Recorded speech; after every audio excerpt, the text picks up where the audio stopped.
gangguan. Itu sejahtera. Jadi ukurannya ya abstrak, ukurannya ya benar-benar kualitatif ya, ukurannya kualitatif, ukurannya itu benar-benar bahkan bukan sesuatu yang sangat teknis. Sejahtera itu aman sentosa. Aman itu bukan berarti tidak ada bahaya. Bahaya ada, cuma orang merasa aman. Nah, gitu. Nah, ini kan repot. Tetapi ketika disurvei, apakah negara ini aman? Ternyata banyak gangguan. Nah, maka disimpulkan negara ini sedang tidak aman. Nah, itu loh repotnya itu ya. Repotnya bicara sejahtera itu begitu. Warganya merasa sudah it's okay, sejahtera, tapi ketika diukur berdasarkan standar angka kuantitatif, ini tidak sejahtera. Nah, repot. Baik, jadi ketika orang itu merasa aman, sentosa, makmur, ya, selamat, ya, merasa selamat, tidak ada yang mengancam, ya, nggak ada yang mengganggu, ya udah itu hidup sejahtera. Nah, kayak kita ini sedang zoom ini kan sejahtera. Kalau kita tidak sejahtera, tidak bisa kita duduk ngikutin zoom begini untuk duduk capek-capek mendengarkan obrolan yang seperti ini mungkin buat apa itu ya. Nggak bikin aman, nggak bikin sentosa, nggak bikin makmur juga gitu ya. Mendingan saya tidur ya misalnya begitu. Nah itu eh, sejahtera itu seperti itu gambaran ininya. Nah sekarang lanjutnya, eh, bagaimana sejahtera di dunia? Al-Quran. Al-Quran berbicara tentang kesejahteraan. Sejahtera itu ada kalanya di dunia. Langsung ke slide berikutnya. Al-Quran bicara tentang sejahtera itu seperti apa. Kita langsung saja melihat kepada topik yang dibicarakan Al-Quran terkait dengan negara sejahtera. Kenapa? Karena kalau kita bicara sejahtera dalam Al-Quran itu juga tidak ada habisnya. Ada banyak istilah yang sebenarnya menunjuk pada salah satu indikator sejahtera. Misalnya ada ayat kul man harrama zinatallah allati akhraja li ibadihi minat thayyibati waris. Semua kata thayyibat, semua kata rizq, semua kata hasanah, kata khair dan lain sebagainya itu semua adalah salah satu bentuk sejahtera. Sehingga tinggal kita hitung saja ayat Al-Quran yang bicara tentang sejahtera, makna sejahtera itu apa ya? Semua kebaikan itu semua adalah kesejahteraan. Nah, kalau yang secara spesifik Al-Quran bicara tentang sejahtera, ya tidak ada. Hari ini kata sejahtera dalam bahasa Arab itu kan salah satunya diartikan dengan makna dengan kata rofah, ya rofah atau rofahiyah. Rofahiyah itu tingkat kesejahteraan. Ar-rofah, rofah itu kan satu kesejahteraan, sejahtera. Hidup sejahtera atau rofah itu tidak ada dalam ayat Al-Quran kosakata yang menggunakan kata itu. Ya, sehingga kalau bahasa sejahtera menggunakan kata rofah itu kata modern sudah ya, eh, maka tidak akan kita temukan istilah rofah dalam Al-Quran. Tetapi padanan tentang rofah, konsep sejahtera yang diperbincangkan di era modern ini bisa kita tarik, kita cari akarnya dari Al-Quran. Nah caranya begitu, dan kalau kita pengen meneliti Al-Quran itu caranya ya seperti itu. Kita lihat dulu konsep sejahtera itu apa sih yang kita mau, kayak tadi itu ya. Kita rumuskan dulu, tanpa merumuskan dulu tidak akan ketemu ini. Apalagi menggunakan bahasa Indonesia, di Al-Quran menggunakan kata sejahtera tidak ada. Kata rofah juga tidak ada. Nah, maka yang bisa kita cari adalah apa yang menjadi salah satu tolok ukur ya, intisari substansi ya dari kata sejahtera itu apa. Nah, baru bisa kita cari. Oh, ternyata aman. Berarti semua ayat tentang keamanan yaitu kesejahteraan. Surah Al-Quraisy, li'ila fi Quraisy, ila fihim rihlatash syita'i was-shaif. Falyabudu rabb hadzal bait alladzi at'amahum min ju' wa amanahum min khauf. Itu kesejahteraan. Ketika suatu negeri itu sudah kenyang makan, bisa makan semua, at'amahum min ju', tidak ada yang kelaparan, wa amanahum min khauf, semuanya aman sentosa, tidak ada gangguan, tidak ada rasa takut. Sudah itu sejahtera. Dua indikator itu dalam surah Al-Fil. Nanti ketika membincang tentang kesejahteraan versi lain lagi secara pribadi, secara personal, kesejahteraan dalam konsep ketakwaan. Wa may yattaqillaha yaj'al lahu makhraja wa yarzuquhu min haitsu la yahtasib.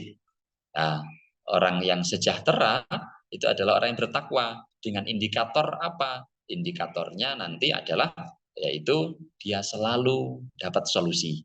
Dapat solusi itu kan makmur, ya toh? Bebas dari gangguan dan ancaman dan sebagainya. Wa yarzuqhu min haitsu la yahtasib, diberi rizki oleh Allah dari arah yang tidak disangka-sangka. Ini kan kebahagiaan yang tertinggi, greatest happiness tadi ya. Kebahagiaan tertinggi, kebahagiaan terbesar.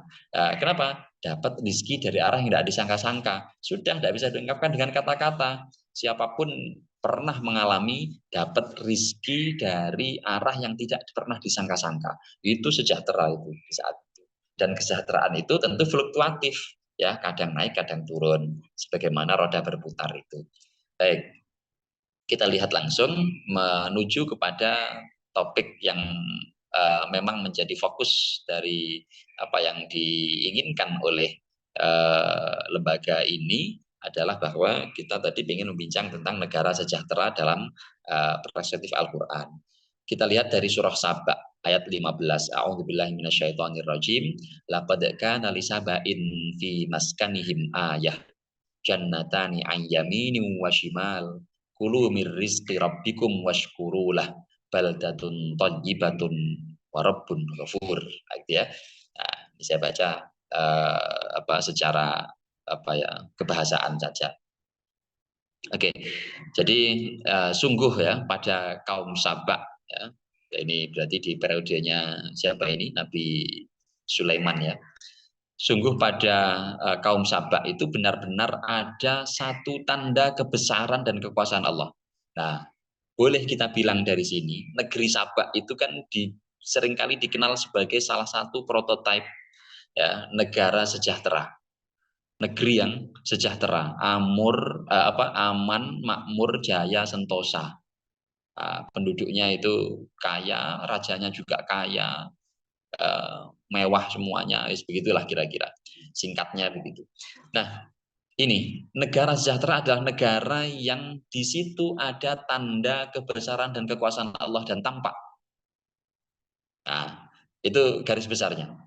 Negara sejahtera adalah negara yang bisa menampakkan kebesaran dan kekuasaan Allah. Maka salah satunya kadang ada menampakkan kebesaran Allah itu apa? Allah itu maha kuasa, ya, maha memberikan rizki. Maka ketika negara itu rakyatnya mendapatkan rizki yang layak, berarti di situ kebesaran Allah tampak. Karena Allah itu punya tanda kebesaran berupa kasih sayang. Maka ketika tingkat kasih sayang di suatu negeri itu sangat tinggi, berarti kan tampak sekali tanda kebesaran Allah di bidang kasih sayang, dalam hal kasih sayang. Nah, maka negara itu mampu menampakkan kebesaran Allah, kekuasaan Allah di situ. Ketika negara itu Allah itu maha, kebesaran Allah itu ya, dalam keadilan juga. Nah, maka ketika negara itu mampu menampakkan prestasi luar biasa dalam hal keadilannya, ya, maka di situ negara itu berarti bisa menampakkan kebesaran Allah dalam hal keadilan itu. Nah, itu berarti dia sejahtera. Nah, tinggal mana yang belum berhasil ditampakkan tanda-tanda kebesaran ini. Nah, ketanda kebesaran ini bukan sekedar sumber daya alam. Ya, bisa kita lihat betapa banyak negara yang sumber daya alamnya itu mungkin tidak kelihatan, ya, sumber daya alamnya. Negara-negara kecil, misalnya Singapura. Nah, Singapura itu mungkin sumber daya alamnya kalah dengan Indonesia jauh. Jepang, mungkin sumber daya alamnya dia kalah jauh dengan kita. Belanda, negara mangkok, ya, negara mangkok itu kan juga tidak secara sumber daya alam tidak punya, kalah jauh dengan Indonesia. Makanya dia sampai mencari sumber daya alam ke Indonesia dulu. Nah, tapi Nah, negara-negara itu mampu menampakkan kebesaran Allah dari hal yang lain, dari segi yang lain. SDM-nya dia tampakkan, kecerdasannya, kepintarannya, keadilannya dan lain sebagainya. Itu akhirnya mengalahkan yang punya eh, sumber daya alam melimpah. Sehingga tanda kebesaran dan kekuasaan Allah di sini bukan kok dilihat dari materi, bukan kok dilihat dari sumber daya alamnya tadi, melainkan apapun itu yang menampakkan sifat-sifat Allah. Nah, sifat Allah itu sederhananya kita kenal dengan istilah Al-Asma'ul Husna. Asmaul Husna sederhananya kita kenal dengan jumlah 99 itu. Ya, bahwa nanti para ulama menentukan lebih dari itu memang Allah menyebutkan dalam Al-Quran lebih dari 99 ya dengan sifat-sifat yang macam-macam itu. Tapi kita tidak sedang membincang itu ya. Nah, anggap aja 99. Ketika 99 itu tampak semuanya di dalam negara ini, berarti negara itu betul-betul sempurna dalam menampakkan tanda-tanda kebesaran dan kekuasaan Allah di negerinya itu. Luar biasa sejahtera. Nah, kira-kira negeri Sabak itu begitulah adanya. Dari segi kemakmurannya tampak kebesaran Allah. Dari segi SDM-nya tampak kebesaran Allah di situ. Dari segi keadilannya tampak kebesaran Allah di situ dan lain sebagainya. Oke. Nah, sehingga apa? Ketika tampak kebesaran dan kekuasaan Allah di suatu negeri itu, maka negara itu akan menjadi tempat maskan. Maskan di sini tempat tinggal.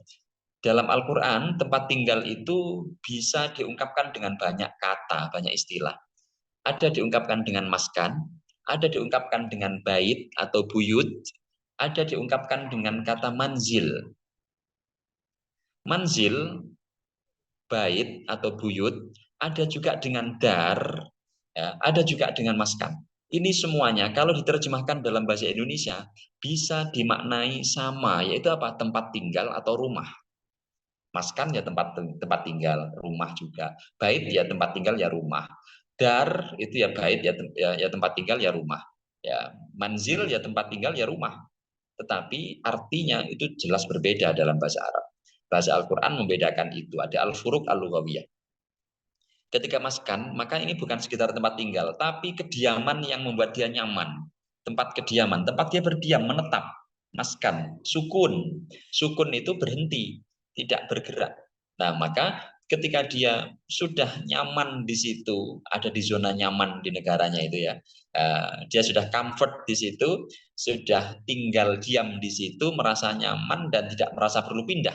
Itu berarti sudah sejahtera. Itu ya. Itu kategori sejahtera. Beda dengan manzil. Manzil itu hanya tempat singgah, tempat tinggal, tapi tidak sampai berdiam diri. Hanya tempat singgah, mungkin hanya 1 bulan, 1 minggu, 1 hari. Itu manzil. Anak anzil. Makanya nazil. Nazil itu orang singgah. Nanti bait itu yang penting bermalam, ya, nginep, ya, kayak penginapan itu. Itu juga sebentar, tidak menetap. Nah, maka dar itu hanya dilihat dari segi luasnya saja.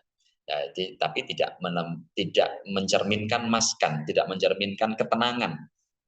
Nah, sukun itu ketenangan, maskan tempat kediaman yang menenangkan. Ketika seseorang itu sudah berada pada tingkat tenang dalam hidupnya, dalam kediamannya di negaranya itu, berarti dia sudah merasakan suatu kondisi yang sejahtera. Ya, meskipun negaranya belum negara sejahtera. Nah, itu ya. Oke, kemudian ayah tadi. Jannatani berupa apa? Ayah tanda-tanda kekuasaan Allah itu.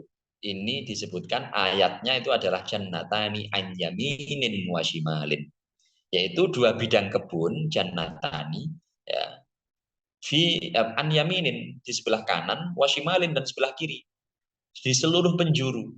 Jadi sumber kehidupan, sumber keindahan, ya, sumber ekonomi itu tersebar di berbagai penjuru. Dari ujung timur, ujung barat, ya, ujung selatan, ujung utara,